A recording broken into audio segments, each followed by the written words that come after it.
Kashmir live के live updates में आप तमाम नाजरीन का इस्तकबाल है। जम्मू कश्मीर में असम्बली इलेक्शंस चल रहे हैं, ये सब चीज़ें जो है आपको मालूम है। और फर्स्ट फ़ेज़ जो है वो 18 तारीख को कंक्लूड हो गया, यानी फ़र्स्ट फ़ेज़ की जो 24 कॉन्स्टिट्यूंसीज़ हैं उनकी वोटिंग मुकम्मल हो गई। अब 25 सितंबर को जो है सेकेंड फ़ेज़ में वोटिंग होने जा रही है। सेकेंड फ़ेज़ में अगर हम बात करें तो इसमें श्रीनगर डिस्ट्रिक्ट है, गांदरबल डिस्ट्रिक्ट है, बडगाम डिस्ट्रिक्ट है और जम्मू प्रोविंस के कुछ डिस्ट्रिक्ट शामिल हैं। और कुल मिला के जो है ये 26 कॉन्स्टिट्यूंसीज़ में 25 तारीख को इलेक्शन होने जा रहे हैं। टोटल 200 इसमें हिस्सा ले रहे हैं। लेकिन हैरान कुन बात यह है कि 238 कैंडिडेट्स में से 49 ऐसे कैंडिडेट्स हैं जिनके खिलाफ जो है क्रिमिनल केसेस दर्ज हैं। जी हाँ, 49 कैंडिडेट्स आउट ऑफ 238 कैंडिडेट्स ऐसे हैं जिनके खिलाफ जो है क्रिमिनल केसेस दर्ज हैं। और ये क्रिमिनल केसेस जो हैं उन्होंने अपने एफिडेविट जो सबमिट किया है, उन्होंने अपना एफिडेविट उसमें मेंशन किया हुआ है। हर कैंडिडेट को अपना इलेक्शन कमीशन को जो अपना नॉमिनेशन फाइल करने जाते हैं अपना एफिडेविट सबमिट करना पड़ता है। और वो एफिडेविट जो है पब्लिक डोमेन में मौजूद हैं, जो लोग भी देखना चाहें वो एफिडेविट देख सकते हैं। वो ECI की वेबसाइट पे भी मौजूद रहता है। अब इन 49 में से 37 ऐसे कैंडिडेट्स हैं, यानी पहले 238 में से 49 कैंडिडेट्स के खिलाफ क्रिमिनल केसेस दर्ज है। लेकिन इन 49 में से 37 कैंडिडेट्स ऐसे हैं जिनके खिलाफ जो है क्रिमिनल केसेस जो है वो सीरियस क्रिमिनल केसेस दर्ज है। अगर हम बात करें, जैसा कि मैंने आपको बताया कि 18, 25 और 1 अक्टूबर को जो है जम्मू कश्मीर में असेंबली इलेक्शंस होने जा रहे हैं। और 3 फेजेस में असेंबली इलेक्शन होंगे। सेकेंड फेज़ जो है 25 तारीख को होगा।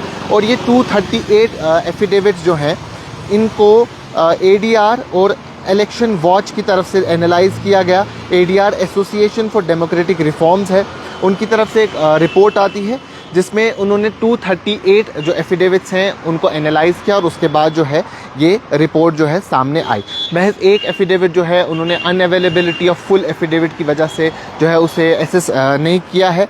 लेकिन 37 ऐसे कैंडिडेट्स जिनके खिलाफ जो है सीरियस क्रिमिनल केसेस है। अगर हम बात करें इन 37 में से 3 ऐसे कैंडिडेट्स हैं जिनके खिलाफ जो है अटेम्प्ट टू मर्डर का केस जो है क्रिमिनल केस जो है वो दर्ज है, यानी IPC सेक्शन 307 के तहत इनके खिलाफ जो है केस दर्ज है। और 7 कैंडिडेट्स ऐसे हैं जिनके खिलाफ जो है क्राइम अगेंस्ट वुमेन जो उनके खिलाफ चार्जेस हैं वो क्राइम अगेंस्ट वुमेन के तहत है। और इन 7 में से एक कैंडिडेट ऐसा है जिनके खिलाफ जो केस है वो रिलेटेड टू रेप है, यानी रेप के केस के तहत उन पे चार्जेस लगे हुए हैं IPC सेक्शन 376 के तहत। तो अगर हम पॉलिटिकल पार्टीज़ की बात करें, कई सारी पॉलिटिकल पार्टी जो है उनके कैंडिडेट्स शामिल हैं इस लड़ाई में, इस जंग में जो इलेक्शन बैटल होने वाली है, डेमोक्रेटिक प्रोसेस होने वाला है जम्मू कश्मीर में। उसमें नेशनल कॉन्फ्रेंस भी है, कांग्रेस भी है, भारतीय जनता पार्टी भी है, PDP भी है। तो अगर बात करें मेजर पार्टीज़ में तो जो ये कैंडिडेट्स हैं इसमें 4 ऐसे कैंडिडेट हैं जो पीपल्स डेमोक्रेटिक पार्टी का हिस्सा है, यानी 26 कैंडिडेट्स में से 4 कैंडिडेट्स 15% जो है वो पीपल्स डेमोक्रेटिक पार्टी की तरफ से है। उसके साथ साथ अगर हम बात करें जो BJP के हैं उनके 17 कैंडिडेट्स हैं इसमें शामिल हैं। और कांग्रेस के कैंडिडेट्स की अगर बात करें तो 6 कैंडिडेट जो हैं वो कांग्रेस के हैं।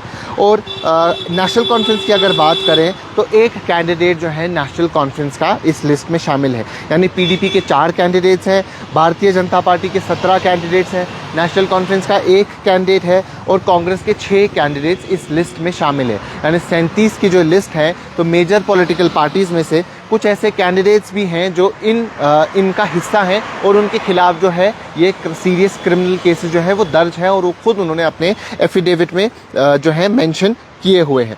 अगर हम देखें तो 31% जो है ऐसी कॉन्स्टिट्यूंसीज़ आती है 26 कॉन्स्टिट्यूंसीज़ में जो रेड अलर्ट कॉन्स्टिट्यूंसीज़ हैं। तो मैं क्रिमिनल केसेस की बात कर रहा था। उसके बाद 8 ऐसी कॉन्स्टिट्यूंसीज़ है। मैंने आपको बताया कि 49 जो कैंडिडेट्स हैं उनके खिलाफ केसेस हैं और 37 उन 49 में से ऐसे हैं जिनके खिलाफ सीरियस क्रिमिनल केसेस है, जिसमें से अटेम्प्ट टू मर्डर भी है, क्राइम अगेंस्ट वुमेन भी है, रेप का चार्जेस भी हैं, वो भी मौजूद हैं। उनमें से 8 अब ऐसी कॉन्स्टिट्यूंसीज़ है, 8 ऐसी कॉन्स्टिट्यूंसीज़ इन 26 कॉन्स्टिट्यूंसीज़ में से हैं जो रेड अलर्ट कॉन्स्टिट्यूंसीज़ हैं। अब रेड अलर्ट कॉन्स्टिट्यूंसीज़ क्या होते हैं? रेड अलर्ट कॉन्स्टिट्यूंसीज़ वो कॉन्स्टिट्यूंसीज़ रहती है जहां 3 या 3 से ज़्यादा कंटेस्टिंग कैंडिडेट्स जो होते हैं उनके खिलाफ क्रिमिनल केसेस डिक्लेयर होते हैं। तो ये एक सीक्वेंस आप समझिएगा कि 239 टोटल कैंडिडेट सेकंड फेज़ में शामिल है। सेकंड फेज़ में 26 कॉन्स्टिट्यूंसीज़ है, यानी 26 कॉन्स्टिट्यूंसीज़ में 239 जो है कैंडिडेट्स वो इलेक्शन लड़ रहे हैं। अब इन 239 में से 238 का जो है एफिडेविट एनालाइज किया गया। उनमें से 49 ऐसे कैंडिडेट सामने आए जिनके खिलाफ जो है क्रिमिनल केसेस दर्ज है। उन 49 में से 37 ऐसे कैंडिडेट्स आए जिनके खिलाफ सीरियस क्रिमिनल केसेस दर्ज हैं। अब उन 37 में से जिनके खिलाफ सीरियस क्रिमिनल केसेस दर्ज हैं या क्रिमिनल केसेस दर्ज हैं, फिर अब जब इन 26 कॉन्स्टिट्यूंसीज़ को देखते हैं तो 8 ऐसी कॉन्स्टिट्यूंसीज़ बनती है जो रेड अलर्ट कॉन्स्टिट्यूंसीज़ है, यानी वो कॉन्स्टिट्यूंसी जहां 3 से ज़ायद कैंडिडेट्स हैं जिनके खिलाफ क्रिमिनल केसेस है। यानी 8 ऐसी कॉन्स्टिट्यूंसीज़ है जहां जो ये क्राइम वाले कैंडिडेट्स हैं जिनके खिलाफ क्रिमिनल केसेस हैं वो शामिल है, वो कंटेस्ट कर रहे हैं। ये तकरीबन जो 49 कैंडिडेट्स है ये तकरीबन 238 का 21% बनता है। यानी 238 में से 21% ऐसे कैंडिडेट्स हैं जिनके खिलाफ जो हैं सीरियस क्रिमिनल केसेस या क्रिमिनल केसेस दर्ज हैं। लेकिन अगर आप सुप्रीम कोर्ट की बात करेंगे, सुप्रीम कोर्ट ने डायरेक्शन दी थी पॉलिटिकल पार्टी को। उसमें उन्होंने ये कहा था कि आप सबसे पहले तो ये वाज़ेह कर दें कि इनके जो कैंडिडेट्स आप अनाउंस करते हैं जिनके खिलाफ क्रिमिनल केसेस हैं वो क्यों किए जाते हैं, और अगर किए जाते हैं तो बाज़ाबिता तौर पे बताएं कि क्या क्या चीज़ें जो है वो मेजर्स उनके खिलाफ लिए गए हैं। उसके साथ साथ पॉलिटिकल पार्टीज़ को ये कहा गया कि आप रीज़न्स दें कि इनको सेलेक्ट क्यों किया गया और उन इंडिविजुअल्स को क्यों नहीं सेलेक्ट किया गया जिनके खिलाफ क्रिमिनल केसेस नहीं हैं। तो ये कुछ चीज़ें हैं, ये कुछ बातें हैं जो सेकंड फेज़ के रिलेटेड है। मैं एक बार सम अप करके आपको फिर से बता दूं, सेकंड फेज़ के election Jammu Kashmir assembly elections जो हैं वो 25 सितंबर को होने जा रहे हैं। 239 टोटल कैंडिडेट्स जो हैं जो 26 कॉन्स्टिट्यूंसीज़ में इलेक्शन लड़ेंगे, उसमें से 49 ऐसे कैंडिडेट्स हैं जिनके खिलाफ क्रिमिनल केसेस हैं। उन 49 में से 37 ऐसे कैंडिडेट्स हैं जिनके खिलाफ सीरियस क्रिमिनल केसेस हैं। उन 37 कैंडिडेट्स में यहाँ 26 कॉन्स्टिट्यूंसीज़ में 8 ऐसी कॉन्स्टिट्यूंसी शामिल हैं जो रेड अलर्ट कॉन्स्टिट्यूंसीज़ है, यानी वो कॉन्स्टिट्यूंसी जहाँ 3 से ज़ायद कैंडिडेट्स जो हैं वो क्रिमिनल केसेस में मुलविस हैं और वो उस कॉन्स्टिट्यूंसी से इलेक्शन लड़ रहे हैं। अभी के लिए इतना ही। कैमरा पर्सन उमर डार के साथ शादाब गिलानी, कश्मीर लाइव, श्रीनगर।